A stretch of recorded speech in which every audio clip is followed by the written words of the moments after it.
From real-time classics to modern turn-based favorites, these are the 10 best strategy games on PC and consoles to play in 2023. Old World. Old World is a historical turn-based strategy 4X video game developed by Mohawk Games. Instead of playing an immortal ruler, you play one who really lives, getting married, having kids and eventually dying. Then you play their heir. You have courtiers, spouses, children and rivals to worry about. And with this exploration of the human side of empire building also comes a bounty of events, plots and surprises. You might even find yourself assassinated by a family member. There's more than a hint of Crusader Kings here.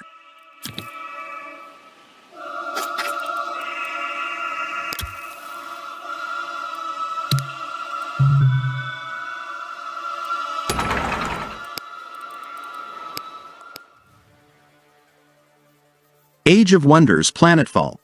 Pick an Age of Wonders and you really can't go wrong. If sci-fi isn't your thing, absolutely give Age of Wonders 3 a try, but it's Age of Wonders Planetfall that's got us all hot and bothered at the moment. Set in a galaxy that's waking up after a long period of decline, you've got to squabble over a lively world with a bunch of other ambitious factions that run the gamut from dinosaur-riding Amazons to psychic bugs.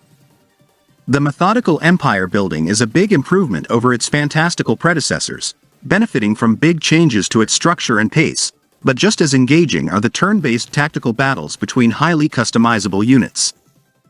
Stick lasers on giant lizards, give everyone jetpacks, and nurture your heroes like they're RPG protagonists. There's so much fiddling to do, and it's all great.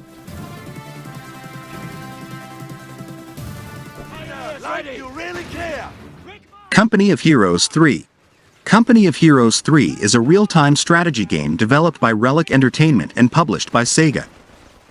Every Company of Heroes game is worth your time, but I'm popping the latest in here because it's a mammoth of a game and blessed with the series' most impressive battles. 2 campaigns, 4 factions, 14 multiplayer maps. Dropping paratroopers behind enemy lines for a surprise attack, covering battlefields in smoke so your men can charge into trenches under cover, terrifying tank assaults and artillery strikes and airstrikes and naval bombardments that completely terraform sleepy Italian towns and desert war zones. The game has features new to the series such as the tactical pause system, which allows the player to pause a battle and queue up commands to be done after the game is resumed.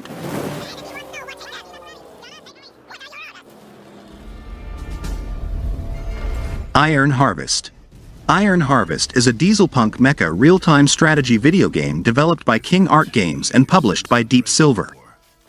If you played Company of Heroes and thought, what this really needs is some giant mechs, Iron Harvest might be the RTS for you. Set in an alternate 1920s Europe, factions duke it out with squishy soldiers, tanks and, the headline attraction, clunky steampunk mechs. There are plenty of them, from little exosuits to massive, smoke-spewing behemoths, and they're all a lot of fun to play with and, crucially, blow up. Iron Harvest does love its explosions. When the dust settles after a big fight, you'll hardly recognize the area. Thanks to mortars, tank shells and mechs that can walk right through buildings, expect little to remain standing. The level of destruction is as impressive as it is grim. To cheer yourself up, you can watch a bear fight a mech. Each faction has a heroic unit, each accompanied by their very own pet. All of them have some handy unique abilities, and yes, they can go toe-to-toe with massive war machines.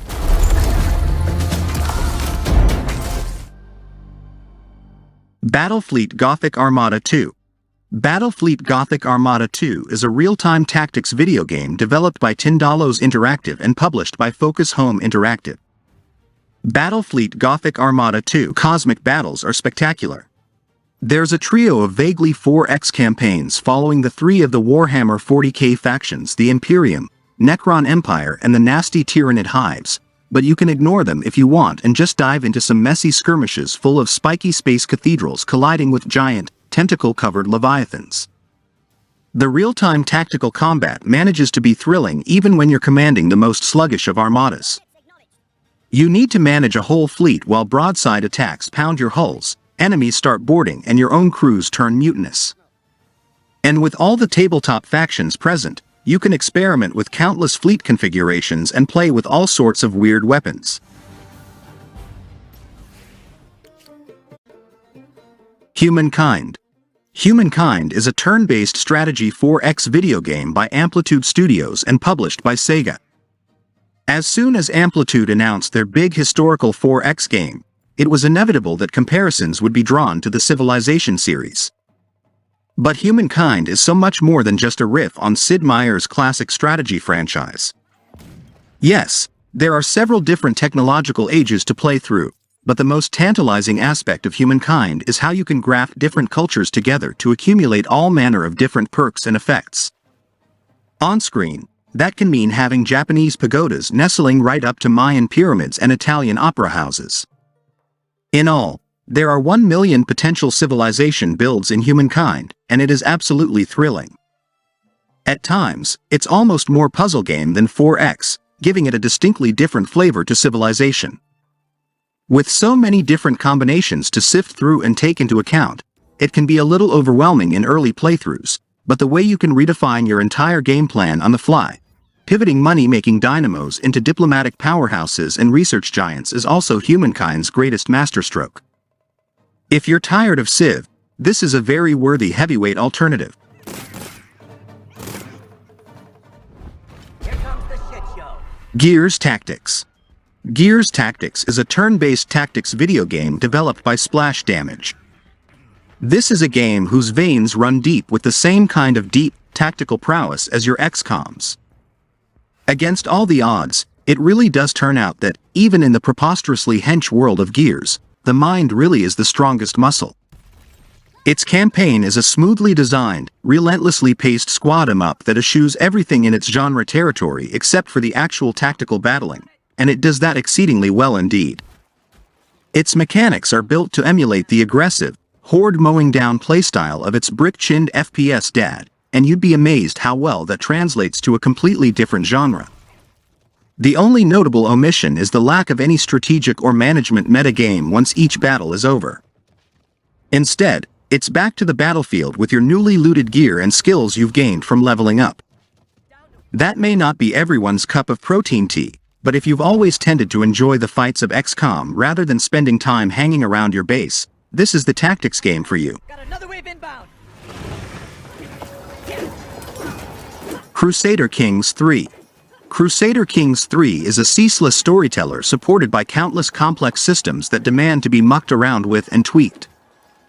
Getting to grips with it is thankfully considerably easier this time around, thanks to a helpful nested tooltip system and plenty of guidance. And all this soapy dynastic drama just has a brilliant flow to it, carrying you along with it. You can meander through life without any great plan and still find yourself embroiled in countless intrigues, wars and trysts. It's a huge grand strategy RPG, more polished and cohesive than the venerable Crusader Kings 2, and quite a bit easier on the eyes too. At first glance, it might seem a bit too familiar, but an even greater focus on role-playing and simulating the lifestyles of medieval nobles, along with a big bag of new and reconsidered features, makes it well worth jumping ship to the latest iteration.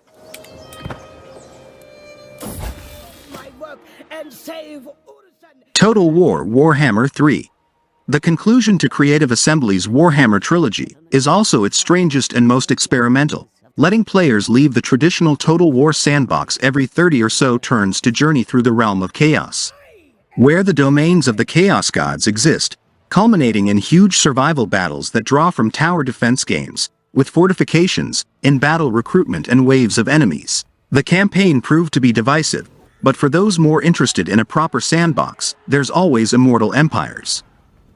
Available as free DLC for anyone who owns all 3 games, this mega-campaign pits every faction and legendary lord in the entire trilogy against each other in a gargantuan map. So that's 278 factions and 86 playable legendary lords. It's incredible. Into the Breach. Into the Breach is set in the far future where humanity fights against an army of giant monsters collectively called the Vec.